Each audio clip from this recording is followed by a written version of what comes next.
Bismillahirrahmanirrahim. Assalamualaikum warahmatullahi wabarakatuh.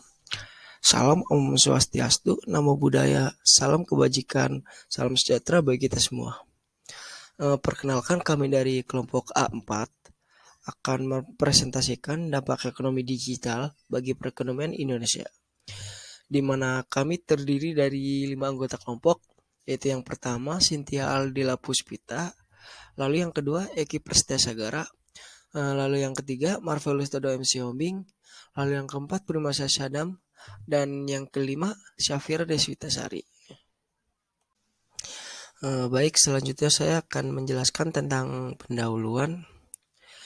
Perkembangan teknologi informasi di era revolusi 4.0 memberikan dampak yang signifikan terhadap perekonomian Indonesia.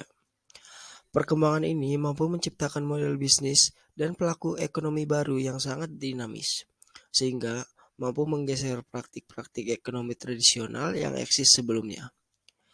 Ekonomi inilah yang sekarang kita kenal dengan konsep ekonomi digital, di mana terus berkembang seiring dengan kemajuan teknologi informasi dan komunikasi. Indonesia telah mengalami pertumbuhan ekonomi digital secara keseluruhan yang mempengaruhi pertumbuhan ekonomi nasional. Ekonomi digital dipercaya untuk menjawab tantangan perkembangan ekonomi yang tidak stabil. Pemerintah Indonesia berkomitmen membawa pembangunan ekonomi berbasis masyarakat sebagai pelaku usaha. Jumlah pengusaha tumbuh sebagai mesin ekonomi dan sebagai pencipta lapangan kerja baru. Oleh karena itu, pemanfaatan teknologi digital diharapkan dapat meningkatkan daya saing perekonomian Indonesia. Tujuan dari penulisan artikel ini adalah mendeskripsikan dampak yang ditimbulkan dari ekonomi digital bagi perekonomian Indonesia.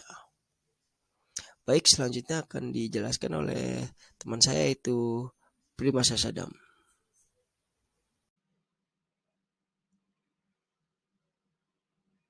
Selanjutnya ada kajian pustaka.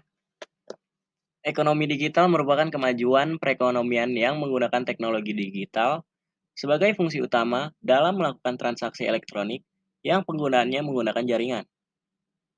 Menurut Don Tapscott, digital ekonomi merupakan sebuah sosiopolitik dengan sistem ekonomi yang memiliki suatu karakteristik dalam sebuah bagian ruang intelijen dengan meliputi informasi, berbagai akses instrumen informasi, kapasitas informasi, dan pemrosesan informasi. Menurut Vitalwave tahun 2014, terdapat 3 elemen dasar dalam membentuk suatu ekonomi digital di dalam pasar yang sedang berkembang, yaitu A. Akses internet. Akses internet merupakan hal paling dasar dalam menjalankan aktivitas ekonomi digital. Akses internet ini yang menjadi penghubung antara bisnis, pemerintah, dan masyarakat.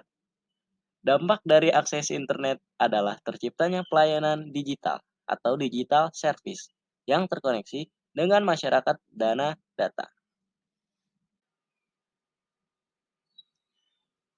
Yang kedua ada akses transaksional. Akses transaksional menjadikan suatu produk dan layanan menjadi dapat dinikmati dan dikonsumsi oleh masyarakat. Di dalam pasar yang berkembang ini, hal ini menjadi sesuatu yang cukup kompleks untuk mendukung keberlanjutan kemampuan akses transaksi. Akses transaksi ini memiliki dua buah manfaat, seperti membuka peluang bagi jenis bisnis baru, serta kemampuan dalam mengelola efek dari ekonomi shock. Dan yang terakhir dari sini yaitu ada entrepreneurship. Entrepreneurship memegang peranan penting di dalam pengembangan sistem teknologi digital di kalangan entrepreneur. Entrepreneur memiliki fungsi dalam hal memastikan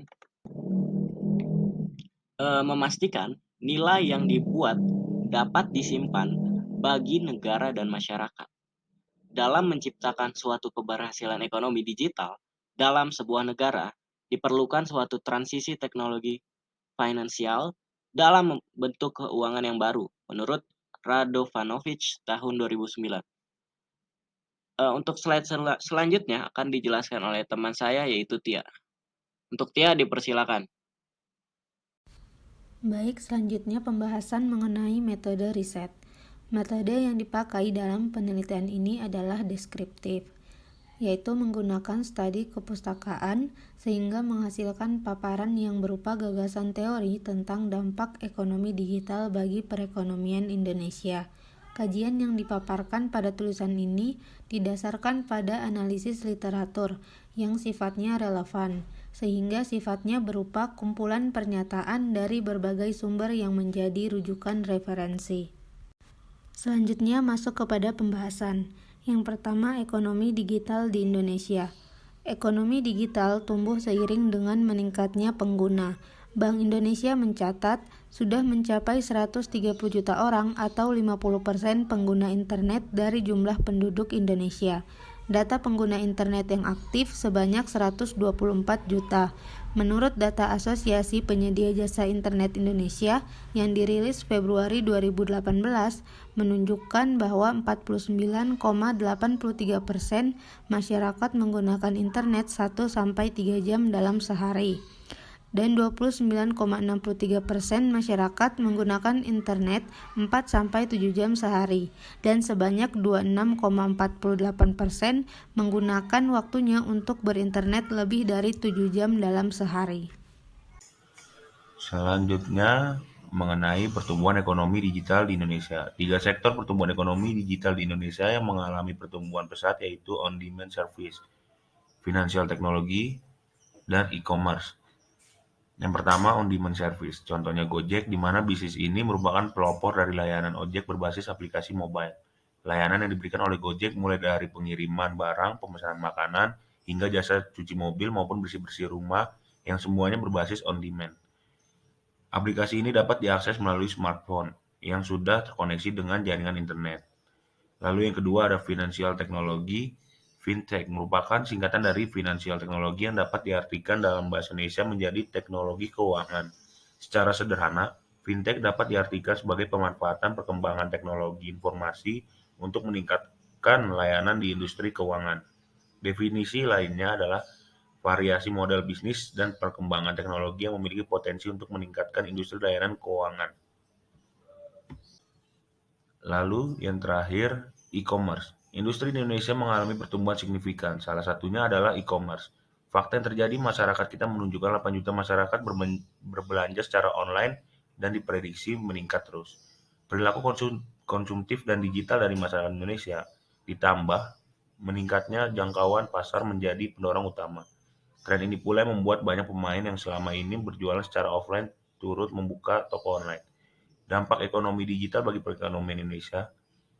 Pertama, teknologi informasi dan komunikasi (TIK) mampu menyumbang 7,2% dari total PDB Indonesia. Meskipun persentase ini masih jauh dibandingkan sektor lain, sektor TIK tumbuh sekitar 10% yang merupakan pertumbuhan terbesar dibanding sektor lain. Perkembangan ekonomi digital apabila tidak segera disikapi dapat menimbulkan beberapa dampak negatif, antara lain pengangguran. Lalu yang terakhir, perkembangan ekonomi digital juga berdampak pada nasib dari toko retail. Banyak yang tutup karena kemunculan e-commerce sehingga toko online lebih berjaya. Selanjutnya akan dilanjutkan oleh teman saya. Pembahasannya terakhir yaitu kesimpulan dan saran. Untuk kesimpulan, perkembangan teknologi telah membawa perubahan yang sangat cepat dan kompetisi yang ketat. Perkembangan digitalisasi telah menciptakan terobosan baru dalam sektor ekonomi maupun sektor lainnya. Ekonomi digital telah membawa dampak positif dan negatif yang menjadi tantangan bagi pemerintah dan masyarakat Indonesia. Saran, pemerintah harus dapat menciptakan regulasi yang mendorong pengembangan ekonomi digital sebagai strategi dalam mewujudkan visinya tahun 2020, seperti kebijakan kemudahan pembiayaan bagi usaha rintisan, insentif pajak, dan pembinaan penguasaan TIK bagi UKM. Pembangunan infrastruktur telekomunikasi juga perlu ditingkatkan. Baik, sekian pembahasan dari kelompok kami mengenai dampak ekonomi digital bagi perekonomian Indonesia. Kurang lebihnya mohon maaf. Wassalamualaikum warahmatullahi wabarakatuh.